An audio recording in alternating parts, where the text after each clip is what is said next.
I'm Emily, 26 years old, and I've been dating my boyfriend, whom I met through an online game for exactly 1 year. Initially, I was nervous about meeting someone online, but we instantly clicked due to our similar family backgrounds. Now, he's the one who understands me the most and is incredibly important to me.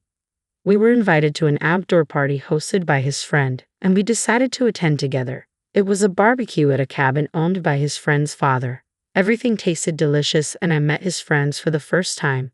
Their wives and girlfriends were all wonderful people. Initially, I was nervous, but by the time we left, I was completely at ease. On the way back, he suddenly stopped the car and started to talk. "What did you think about my friends? They're all very nice people. I'm glad I could get along with them and had fun. Thank you for taking me there." "Really, I'm glad. I hope we can keep having fun like this, preferably as husband and wife. What do you think?" I was surprised. Was that a proposal? Of course, my answer is yes. It's like a dream. We were so excited. In the heat of the moment, we decided, let's have our wedding there, and headed to a memorable hotel. This was the first place he brought me on our first drive date when we had just started dating. It's a quiet hotel in the mountains, and from the restaurant, you can see the lake in front of the hotel. Not only was the view stunning, but there was also a couple having their wedding at that time, and he remembered me saying how lovely it was. We both agreed that we would like to have our wedding there. But as soon as we arrived, our hopes were dashed. It is indeed a secluded hotel, but it's famous for its high status. At the moment, we were returning from an outdoor event dressed casually in t-shirts, jeans, sneakers, and carrying backpacks. It was clear that we didn't fit into the upscale atmosphere of this hotel. However, the bellhop who should have greeted us, glanced at us, and then blatantly ignored us. We even caught him exchanging looks and laughing with other staff members. We began to feel self-conscious about our attire, but my boyfriend confidently continued walking deeper into the lobby. During this time, the front desk staff were whispering and pointing toward us. It was an uncomfortable feeling. The last time we were here, we were dressed more formally, and the atmosphere was completely different. Feeling out of place, I tugged at his hand, but he pulled mine back as if to tell me not to worry, and we arrived at the concierge desk. Upon seeing us, the concierge seemed startled, but after taking a good look at us, he asked with a cold smile, "May I help you?" I wanted to retort that of course, we needed help, that's why we were standing there, but I let my boyfriend handle the situation. "We are actually considering holding our wedding ceremony here. Could you tell us where the wedding reception desk is?" On hearing this, the concierge made a clearly disgusted face. "This isn't your ordinary city hotel. It's a place frequented by celebrities and the wealthy. I don't think it's the kind of place where people like you would hold a wedding." "I'm aware. We've been here before. We love the view and thought it would be great to hold our ceremony here. As I said, this isn't a place where people like you would have a wedding." "What do you mean by that? Can you just connect us to the wedding reception desk?" I could sense his frustration growing as his voice raised.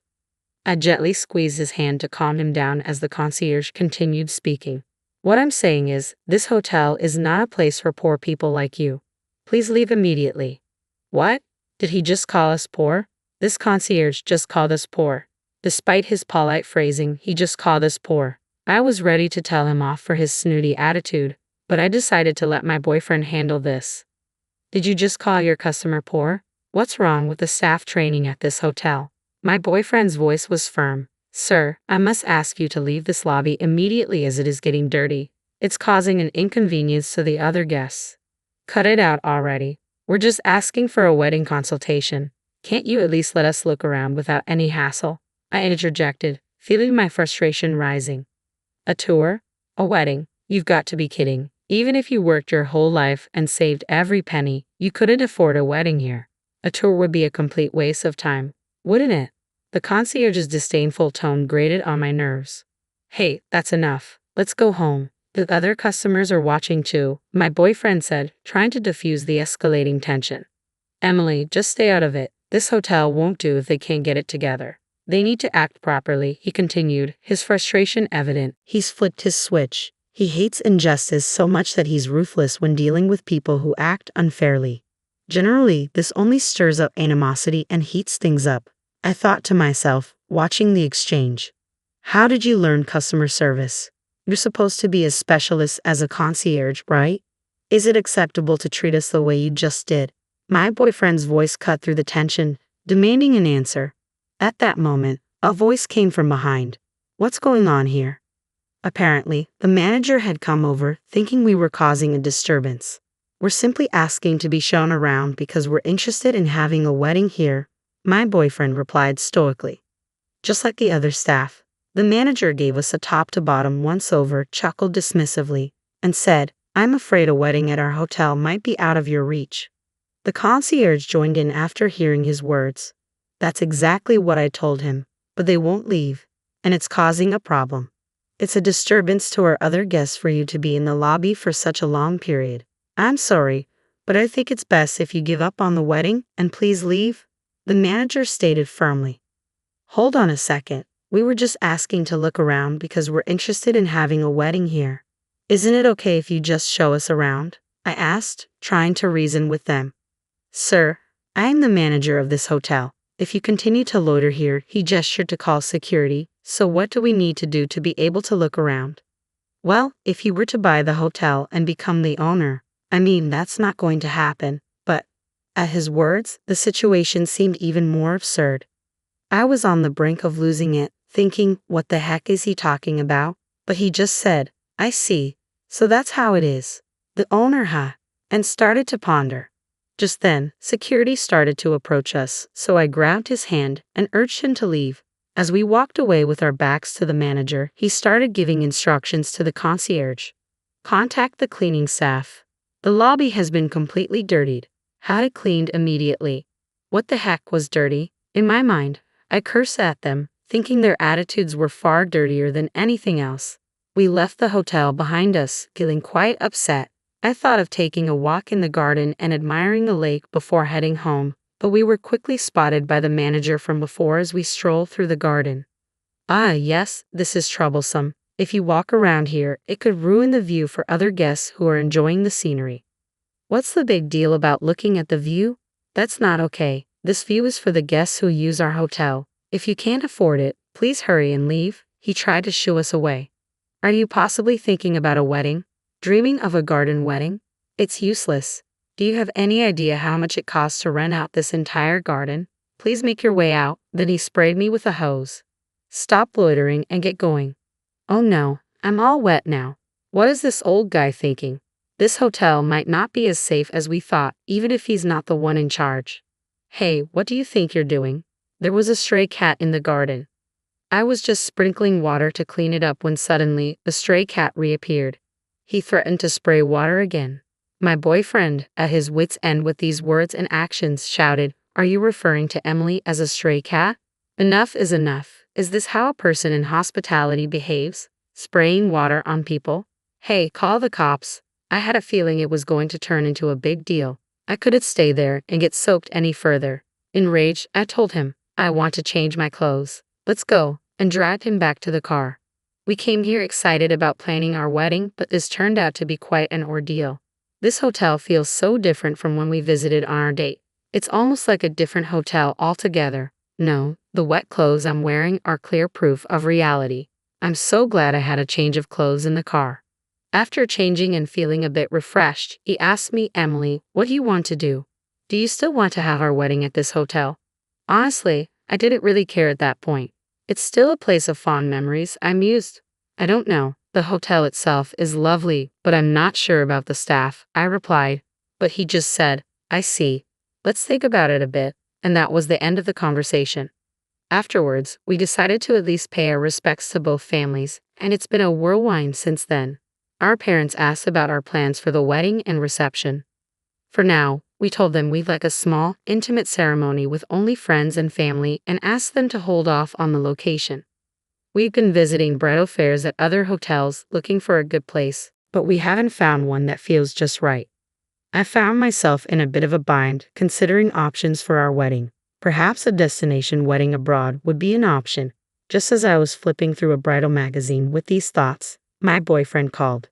Emily, we did it. We can get married at that hotel. What? What do you mean? It was a bit of a struggle, but since it's my hotel now, you can plan the wedding any way you like. I couldn't believe it. He had been working on this all along. Turns out, he's the son of a wealthy family and managed to get that hotel acquired by their chain of hotels. The old man said if I wanted to get married, I should become the hotel owner, he said, sounding quite pleased. I was too stunned to say anything in response to his surprising actions, but we decided to visit the hotel the following week. Finally, the day arrived. On the way there, my boyfriend said cheerfully, that hotel's reputation hasn't been great lately, and it's been affecting the business side of things. So I'll work on making it a better hotel, okay? He seemed to be having a lot of fun. The last time we visited, it was nerve-wracking because of how we were treated. But this time, the hotel staff were prim and proper, ready to welcome their new owner. Looking around, I felt a sense of relief and excitement. I noticed that the bellboy, who once scoffed at us, was now bowing deeply in welcome. If they could welcome us properly now, they should have done so from the beginning. Knowing about their previous terrible service, their current behavior seemed quite insincere. I felt like laughing at them now, but I must keep my composure. Smug face. And then came the hotel manager. Welcome, Mr. Owner. Not just the manager, but also the concierge and the rest of the staff greeted us respectfully. They didn't seem to realize that we were the poor people they had treated terribly before. It's shocking to see such a difference in treatment based upon appearance. The way they changed their attitudes so quickly is honestly appalling, but it's a good lesson for me.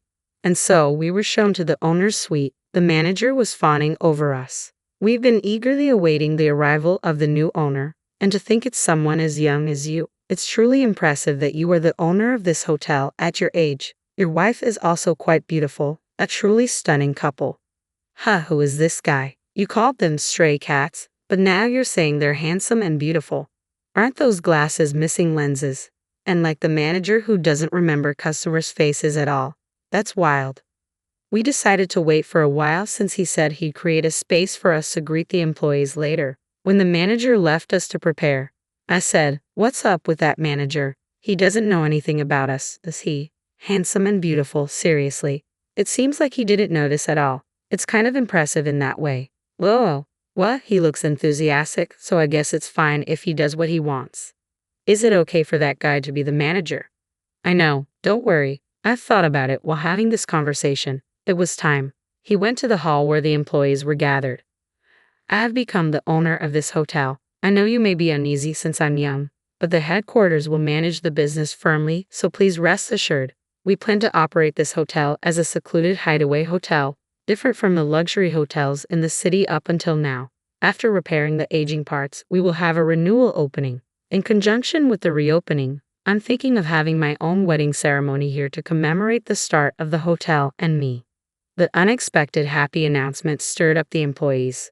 Then he called me to introduce his fiancée, and I went up to the stage. When I got up there, the manager standing proudly next to him looked utterly surprised. "Owner, that person is. That's my fiancée." "Oh, it wasn't our first meeting, wasn't it? You didn't recognize me either, did you?" At his direction, I was dressed in a t-shirt, denim, and sneakers like the last time we visited the hotel. If I had worn a dress and heels, he wouldn't have noticed. But just by changing my clothes, he seemed to remember me right away. Seriously, this manager seems to judge people solely by their clothes. Looking around, the bell staff and front staff who laughed at us that day were staring at us with wide eyes. The concierge, oh, he's looking pale, and his eyes are darting around. It seems like he finally remembered us this time. My boyfriend, who confirmed the situation, continued talking to the employees who were clueless about what happened that day.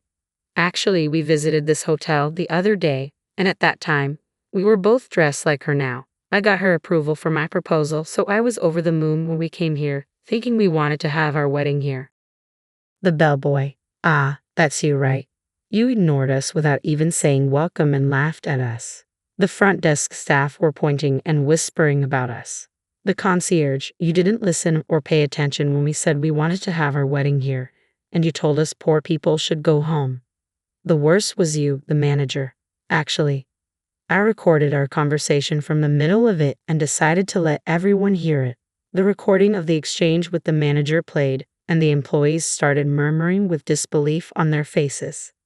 They called them poor people. Isn't that terrible treatment? They began to say. Well, the manager turned pale and trembled after the audio ended. He began to speak. As you can see, we were treated as poor because of our modest attire, and in the end, we were doused with water and driven out. This is unacceptable, isn't it? There were nods of agreement from the crowd. Regardless of what we were wearing, I come from a family that owns a chain of hotels, and she is the daughter of a big pharmaceutical company CEO. We are not poor. This time, we were advised by your manager here to become the owners if we wanted to have our wedding here. But what if we were other guests? This should never happen, right? I chimed in.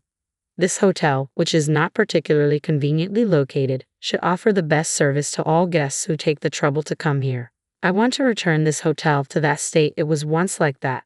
Let's make this the best hotel together. Applause filled the room afterward. He demoted everyone from the manager and concierge to staff who had reports of poor work attitudes. The manager and concierge were asked to start from scratch, learning from the cleaning staff. In their place, staff who had been neglected despite their excellence, as well as part-timers, were promoted to better positions. He placed the right people in the right roles, creating a lively working environment. He actively listened to opinions, quickly implementing good ideas with a sense of urgency. Even as an onlooker, you could feel the overall atmosphere of the hotel improving. And so, he successfully transformed the hotel. By the way, we were able to hold our wedding ceremony at the hotel as initially planned. Of course, it was during a quieter time, and we kept it low-key. About a year later, he handed down the hotel management to a new manager and quickly stepped down. It should be okay now, he said, but it seems the real reason was that he didn't have time to play his favorite video games.